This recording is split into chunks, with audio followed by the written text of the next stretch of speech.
I've lived about half of my life with my father and about half of my life without my father.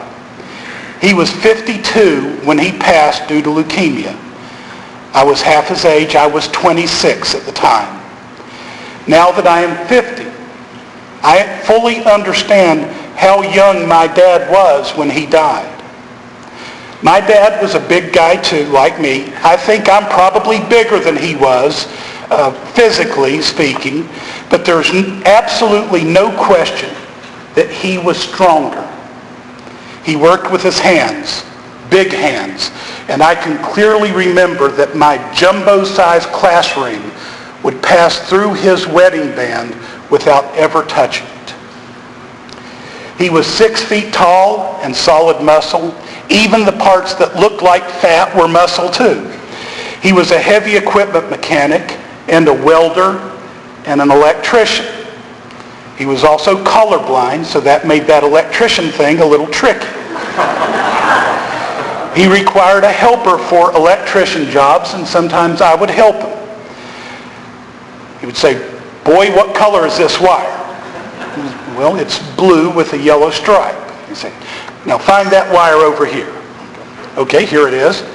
And he'd always look at me very seriously and say, "Are you sure?" And he said it so seriously, I would always take a second look just to make sure. My dad's favorite color was yellow, because that was one of the few colors that he could easily discern. When he received a Father's Day or any other gift of clothing, he would always ask the same question. "This isn't purple, is it?" He hated the color purple, even though he had no idea what the color purple looked like. Purple was a sissy color. Chiefly, he was a heavy equipment mechanic. He was in high demand, and he was always getting job offers from all over the country. After high school, that's how I got my jobs. Companies would hire me so that my dad would accept the job they offered him. We would ride to work together in his big, slow mechanic's truck. We always left an hour early, just in case there was trouble. That meant that he was at work an hour early almost every single day. He would go straight to work, donating an hour of his time to the company at no charge. And when he needed help, he donated an hour of my time to the company at no charge. Besides the lunchbox and the thermos that we all took to work, he took 3 things to work with him every day: a 35 millimeter camera, a Bible, and a .44 Magnum pistol. I remember all of them very clearly. And he was good at using all 3 of those. I don't think he ever shot any one, just anything that got in his way. My dad often took pictures on the weekends with this camera, and he would develop black and white photos in the basement. He also tried his hand at wine making in the basement. I'm not sure what he was doing wrong, but the glass jugs of wine were always exploding in the basement. You could almost make one of those jugs explode just by staring at it real hard. When we went to the basement, we went in, got out, and we didn't spend much time in the basement for as long as there were those jugs. He didn't know what he was doing wrong either, apparently, because I don't think one single jug of wine survived, which was fine, because my dad didn't drink. Other than the exploding wine, my dad usually excelled in just about anything he tried, but his passion was the Bible. He read it and studied it. After he read it, he would write extensive notes about what he had just read. You could mention a character in the Old Testament, and he could rattle off their family tree like he lived on their street all his life. And if my dad did not have most of the Proverbs memorized, I bet he has them all memorized now. I want to read again a portion of today's scripture from Proverbs 4. "Hear, O sons, the instruction of a father, and give attention that you may gain understanding. For I give you sound teaching. Do not abandon my instruction. When I was a son to my father, tender and the only son in the sight of my mother, Then he taught me and said to me, let your heart hold fast my words. If the mother is the heart of the family, the father is certainly the backbone. You fathers give sound teaching to your sons and to your daughters. Truth be known, though, the times that you say, listen carefully and pay attention, are probably the times that they listen the least and pay the least attention.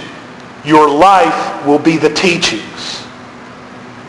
And each day is a new testament to what you believe and how you feel others should be treated. And your sons and daughters are paying attention in that way. Believe they are paying attention. Even as they sleep, your sons and daughters are gaining understanding. As a father, your instruction never stops. It doesn't pause and it doesn't sleep. You'll render instruction when you're having a good day. You'll render instruction when you're having a bad day. I went to the pool yesterday, my community pool. I watched as a father in the pool turned his back on his son, pretending to ignore him and kind of go about his business in the pool. His son would throw a ball and hit his dad in the back or the back of the head. The father would feign surprise and indignation, and his son would laugh hysterical. And it was a delight to watch.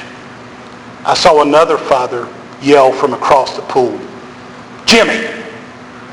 He made a motion with one hand, and Jimmy stopped mid-sentence in what he was doing and swam quickly across the pool to his father. Father and son were both tense. It was painful to watch.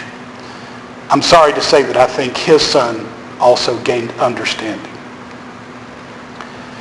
I have directed you in the ways of wisdom.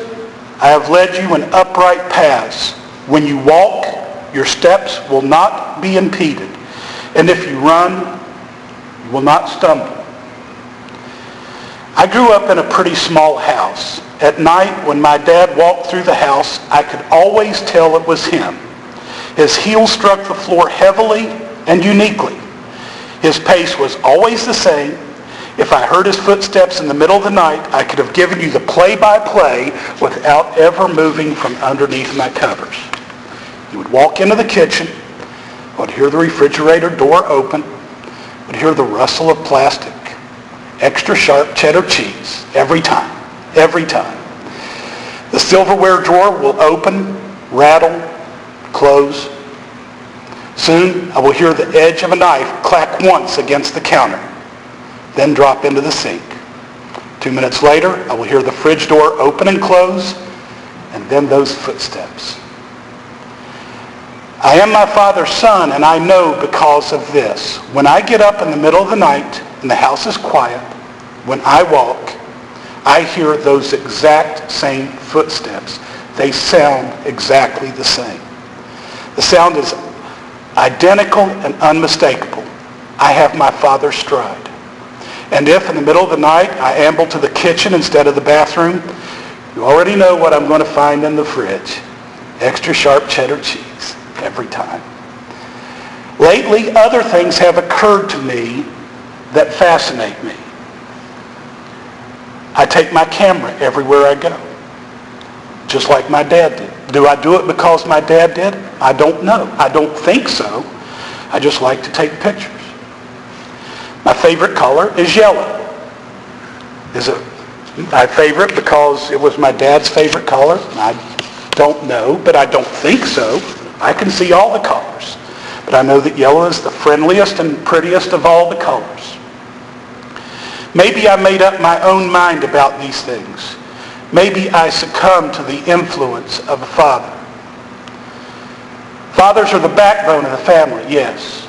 They teach us, yes. Fathers inspire, protect, defend us, support us, yes. And believe me when I tell you this, fathers never, ever die.